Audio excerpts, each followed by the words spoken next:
2 mais 2. Prefeitura de Belo Horizonte e Instituto Hahaha apresentam 2 mais 2, o quadro do podcast 8 e 80. Eu nasci há 10 mil anos atrás. Eu nasci há 10 mil anos E não tem nada nesse mundo que eu não saiba demais. E se você já nasceu há 10 mil anos atrás, já passou da hora de se aposentar. Está começando mais um 8 e 80, o podcast do Instituto Hahaha. Isso mesmo, Babalu. Esse é o quadro 2 mais 2. Um cadinho de prosa pra somar, multiplicar e dividir com você. No programa de hoje, teremos um assunto fantasmagórico. A Previdência. E para falar tudo sobre esse tema, a gente chamou ele, o administrador e professor Alexandre Pinheiro. Seja bem-vindo, Alexandre. Muito obrigado, agradeço muito pelo convite. Vamos então começar pelo começo. O que é a Previdência Pública no Brasil e a privada? Que isso, Rosa? Falando de privada aqui na frente do moço. Não é Aqui, isso nem não, tá falando senhor. de banheiro. Calma aí que eu vou explicar. Porque às vezes, Babalu, igual você assim, tá escutando essa pergunta, esse assunto, e vai achar que não é pra ela. Ok, vamos chamar de previdência complementar? Pode ser? Pode. Ótimo. Então, vamos primeiro entender o que é a previdência.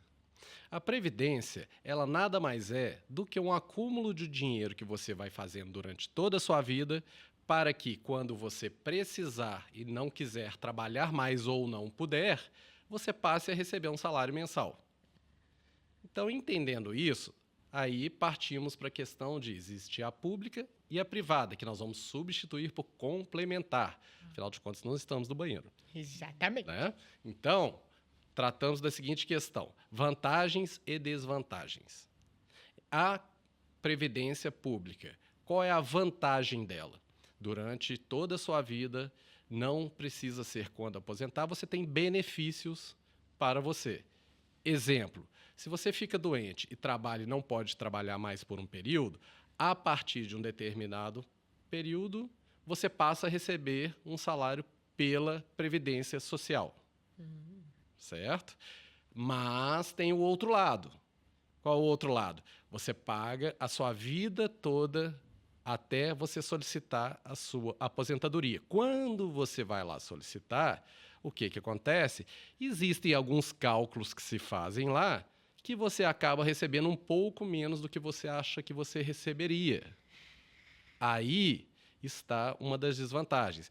Na previdência complementar, que é a que você faz fora da Previdência Social, você toma conta do seu próprio dinheiro, aonde ele é aplicado, e você tem as mesmas garantias de recebimento do salário. Porém, ela não tem os benefícios durante a sua vida que a Previdência Pública tem.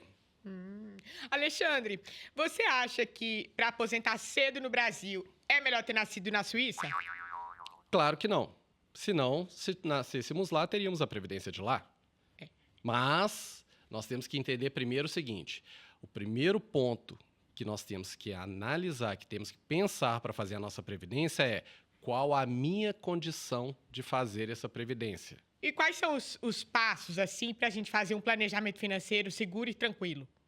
Primeiro, nós temos que enxergar as coisas. Depois, enxugar. Senão, eu não enxugo. Então, eu tenho que saber exatamente o que eu gasto para saber se eu consigo que sobre alguma coisa para minha previdência. E aí, nós temos algumas coisas que nós podemos falar que te traz aí talvez um aumento na sua renda ou uma redução na sua despesa. E aí, o que sobra, podemos pensar nessa previdência. Que isso? Poxa. Eu não entendo nada de investimento, de planejamento, não entendo nada. Agora, se eu não entendo, imagina, eu fico pensando nas pessoas que não têm nem o direito básico garantido, como é que faz? É mesmo. Pera aí, Alexandre. Por exemplo, eu tô cheio de conta pra pagar, boleto de água, luz, aluguel, e recebo só um salário mínimo. A conta não fecha. Como é que faz? É aí que está. Você não precisa entender de finanças, de investimento. Mas uma coisa você tem que entender. o dinheiro é seu. Existe um ditado no interior que diz o seguinte: o olho do dono é que engorda o gado. Ou seja, por mais que você tenha alguém que ajude vocês a cuidar do dinheiro, ninguém no mundo vai preocupar com o dinheiro como você deve preocupar com o seu dinheiro. Se eu tenho um salário e cheio de boleto e não está sobrando nada, eu só tenho 2 caminhos. Ou eu aumento minha renda ou eu diminuo o meu custo. E se eu falar para vocês que dá para fazer as 2 coisas? Dá pra fazer até, tipo, academia, comer num restaurante bom, tudo isso também? Tudo isso. Que isso? Nossa, meu problema vai estar acabado depois dessa conversa? Pois é, Tem que planejar. exatamente. Mas não precisa se envolver com planilhas, com coisas técnicas. Basta saber o seguinte: talvez você não tenha nem os direitos básicos, mas você sabe que você tem um salário mínimo e que você tem contas a pagar. Como que nós melhoramos isso? Eu sei. Vamos lá. Guardando dinheiro. Talvez num pouco de louça, talvez naquele de lata que dá pra tirar embaixo, tirar as moedinhas. O que você acha? Problema é que nessa condição, atualmente, e se esse dinheiro não estiver sobrando para guardar? Pois é. Aí que tá. Onde que nós entramos? Vocês já repararam que, por exemplo, eu estou já consolidado no emprego, tenho lá meu emprego, tenho meu lanche todos os dias que eu faço lá com a minha coxinha e meu refrigerante. Que hoje deve estar girando em torno de quê? Vamos colocar aí uns R$10? 15 reais. Pois é, tô Um sendo catupiry. gente boa, né? É. Porque você vai ver o tamanho do exemplo. Aí, se eu substituo isso por alguns lugares que temos aí que o pão de queijo é R$1,50 e ou um suco ou uma água com gás que substitui muito bem um refrigerante, tá na casa de uns, vamos colocar aí uns R$2,50. R$2,50, nós estamos falando aí que nós estamos reduzindo pela metade o nosso custo. E a nossa Correto? caloria, correto? Eu até falaria que o médico agradece, mas aí você não vai ter que ficar indo no médico e não vai pagar a consulta, então ele não vai agradecer, mas sua saúde agradece. É verdade. Você está ganhando 2 vezes. Aí, o que acontece? Se você, com esse pequeno R$5 por dia, economiza aproximadamente R$100 por mês, em 10 anos você tem 20 mil na sua conta, você sabia? Sem aumentar o seu salário. Eu tô pensando num trem aqui, gente. Meu avô só conseguiu aposentar com 75 anos. Nossa! E o que ele fez depois disso? Continua trabalhando pra pagar os remédios aí. Chegou a hora do Você Sabia? Com ele estreando no nosso podcast, no telão, Dr. Altamiro. É com você, doutor! Você sabia que entre os direitos assegurados no Estatuto da Pessoa Idosa está a Previdência? Mas, para ter acesso aos benefícios, é preciso contribuir. Agora, pensando aqui, tem idade máxima para começar o planejamento financeiro? Por exemplo, a pessoa idosa que nunca começou, pode começar? A qualquer momento. Não existe uma idade máxima. Pensa bem, como nós comentamos que parte muito de redução de gastos, redução da sua despesa e aumento da sua renda, em qualquer momento. Se você já está aposentada, tem uma renda certa, que é de uma aposentadoria pela Previdência pública, certo? Você já pensou que durante o período todo que você trabalhou, às vezes você tem alguma coisa que você tinha muita vontade de fazer, mas nunca teve tempo de fazer? Às vezes, isso você pode transformar numa fonte de renda. Exemplo, tem gente que passou a vida toda trabalhando num determinado segmento, vamos dar o exemplo meu. E aí, quando aposenta, quer passar esse conhecimento? Você pode dar aulas e conseguir uma renda a mais. Coisas diferentes, eu já vi alguns segmentos que não tem nada a ver com hobby e as pessoas começam a fazer o quê? Artesanato. Culinária, bolos, e isso tudo pode virar também uma fonte de renda. E aí o quê? Sobrar um dinheiro, e aí eu estou fazendo o quê? Planejando. Entendi. E aí vai até uma outra dica. com relação à redução de despesas, certo? Que é o seguinte, muito cuidado quando você vai fazer as compras. Você imagina, vou dar um exemplo de um frio. Você tem um presunto de uma determinada marca que você gosta. Se você vê um outro que é mais barato, hoje em dia 100 gramas de presunto deve estar na casa de uns R$3. Não vai fazer tanta diferença se você mudar essa marca e não gostar. Mas se você gostar, essa diferença vai te trazer um bom dinheirinho no futuro. Então, são dicas para que você possa melhorar a sua renda e a sua despesa. Eu e meus colegas trabalhamos com pessoas que residem nas ILPIs, né? As instituições de longa permanência para pessoas idosas. Aí eu fiquei pensando, quer dizer que essas pessoas, depois de se aposentar, ainda vão ter que trabalhar? Não necessariamente. Mas você pode trabalhar com algum hobby que você queira ou alguma coisa que você saiba fazer que te dá prazer. Mas existe uma forma de você aumentar a sua renda sem precisar nem tomar trabalho com isso. Que é o quê? Reduzir o seu custo. Outro dia eu li que quem contribui mais tempo vai se aposentar mais rápido. E quem contribui menos? Aí só na próxima encarnação. Na verdade, nós temos que entender o seguinte. Primeiramente, tem a questão do tempo. Muita gente fala, mas eu estou aqui num momento que não dá mais para eu fazer isso.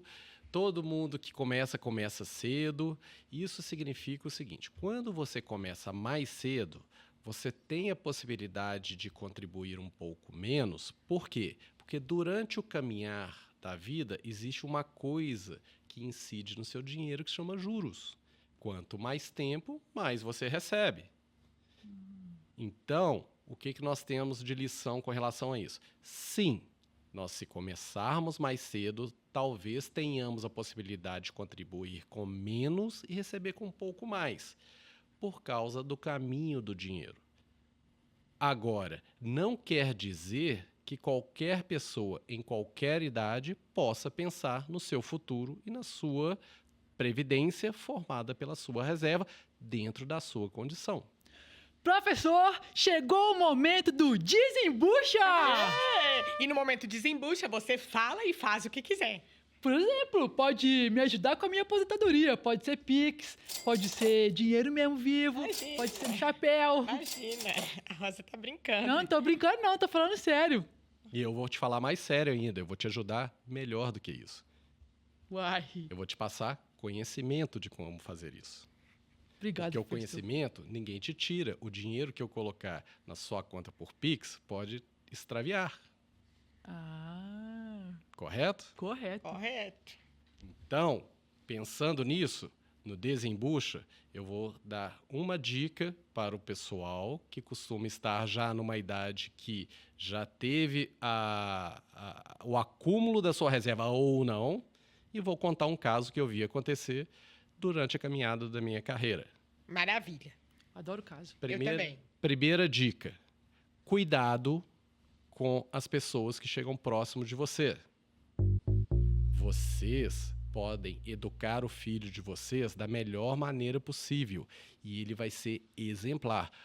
Porém, você nunca sabe por quem ele ou ela vai se apaixonar e quem vai chegar perto. Ai, nem me fale. É verdade. Então, aí eu entro com o caso que já aconteceu comigo, de orientar uma pessoa que já estava na fase de aposentada, já estava aposentada, e cheia de empréstimo e com salário muito bom. Aí eu falei com ela, olha, tem algumas coisas nos seus gastos que nós precisamos ver, para você ver, enxergar para enxugar. Então vamos começar aqui. Aí ela me mostrou, ó, eu ajudo a minha filha e meu genro, eu ajudo os dois com planos de saúde e algumas coisas porque ele não está conseguindo emprego. Tem 4 anos. Aí eu falei com ela, olha, a primeira coisa que nós temos que pensar para ajudar as pessoas é, eu tenho condição de ajudar? Senão vou transferir o problema das pessoas para mim. Ela, como toda família, fica sem graça de falar com a pessoa. O que eu falei com ela? Venha para cá com ele e nós vamos conversar. Você sabe o que ela me respondeu? Ok. ele não vai poder vir, porque ele vai só no mês que vem, porque ele está em Miami. Eu falei, o que ele está fazendo em Miami? E, pasmem, adivinha quem estava pagando isso? Ah, não. Aí eu falei com ela, senhora, dessa forma, a senhora não vai conseguir adequar as suas contas. Então, cuidado com as pessoas que chegam próximo. Assim como não existe nada fácil no mundo. Se entrar em contato falando que é do banco para fazer o empréstimo, primeira coisa, sim, gostei, eu vou à agência. Ah, boa. Não faça nada por telefone. Cuidado! Temos que ter cuidado. É isso aí, né, minha gente? Todo mundo pode pensar em planejamento financeiro, mas o mais importante é a gente garantir os direitos básicos em todas as fases da vida. Afinal, depois de anos de trabalho, nada mais justo do que viver essa fase da vida com dignidade. E chegamos ao final de mais um 2 mais 2. Muito obrigado pela sua presença, Alexandre. Eu que agradeço, foi um prazer estar aqui com vocês. Me coloco aí à disposição para quando quiserem conversar sobre algo que seja com relação às finanças, podem contar comigo que eu vou estar aí à disposição. E você já sabe, temos episódios novos toda terça e quinta-feira nos streamings. E você ouve a gente também na Rádio Câmara Brasília, domingo às 8 horas da manhã. Tchauzinho, até mais. Esse episódio é produzido pelo Instituto Hahaha por meio do projeto Nas Ondas do Hahaha, realizado com o fomento do Fundo Municipal do Idoso de Belo Horizonte e patrocínio da Vale, Valorec, Tambasa, Premier Pet, Fundação ArcelorMittal, Hipofarma, Supermix Concreto e do Frio.